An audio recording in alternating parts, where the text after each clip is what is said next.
In Chapter 1, Part 1, we're going to start by looking at the definition of absolute value.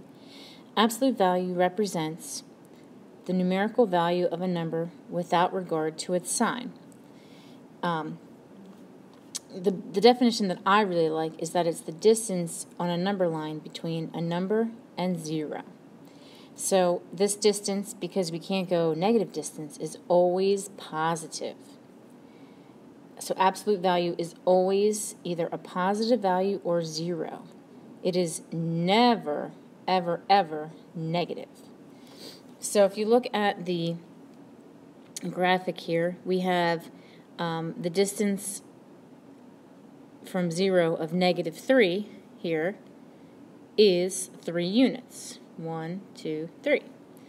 The distance of +3 is still 3. 1, 2, 3. 3 units. So no matter if it's positive or negative, the distance to 0 is always a positive number or 0.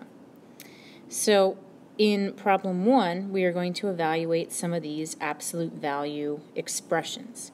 So the absolute value of positive 54 is just 54.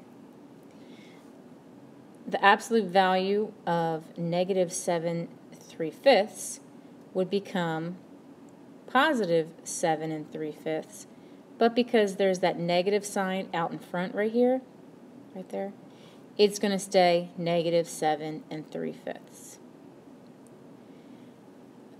Part C, we have 3, the absolute value of 3, which is 3, minus the absolute value of -1, which turns into +1, which will give us 2. And then the absolute value of 2.2 minus 5.13 is absolute value of -2.93, but because it's an absolute value, the negative is going to become a positive 2.93.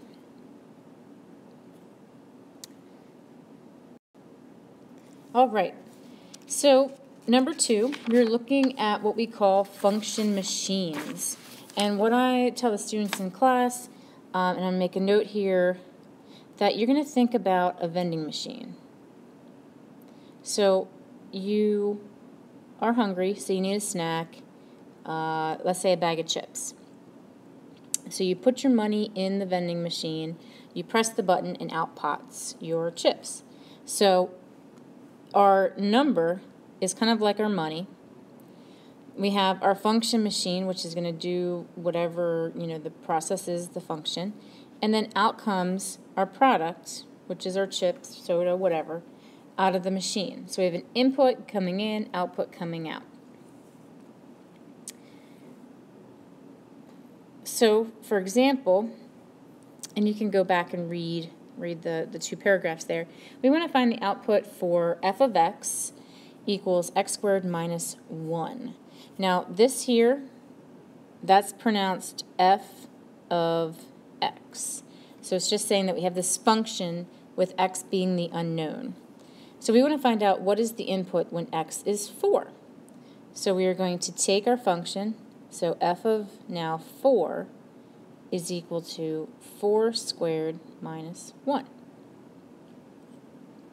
So anytime we have an x, we're going to substitute in that 4.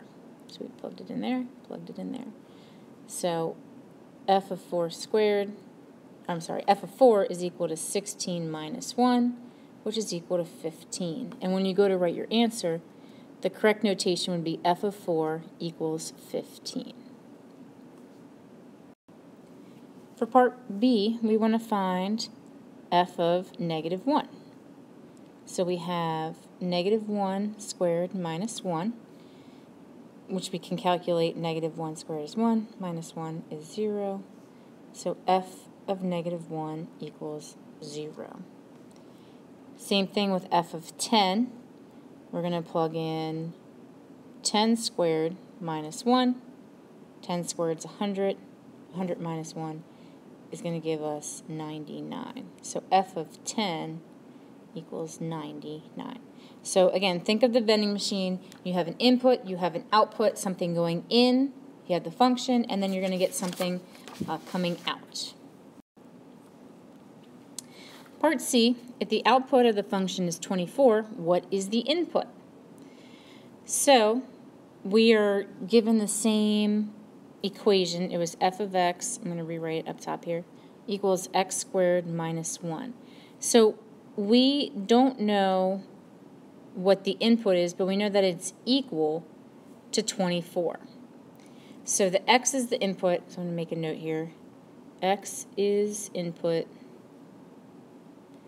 f of x is output.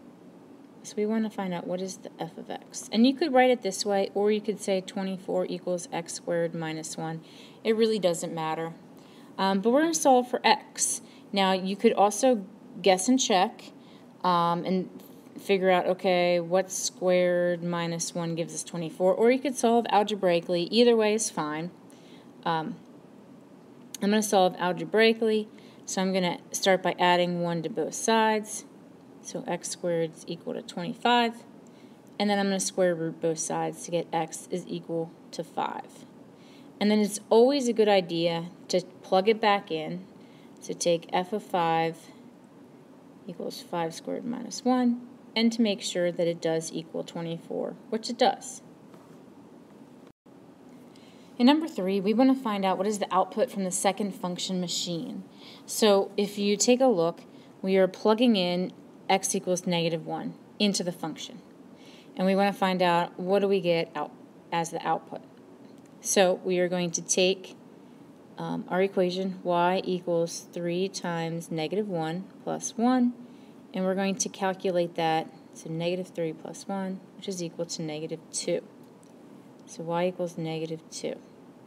So we are now taking that output and plugging it back in as an input for the second function machine. So we're going to take 2 times negative 2 plus 4 to get negative 4 plus 4, which is 0. So our output, y equals 0. So what's happening is we're taking the input, we're plugging it in to the function machine to get an output of negative 2. From there, we plug in the negative 2 into the function machine here to get our answer of 0.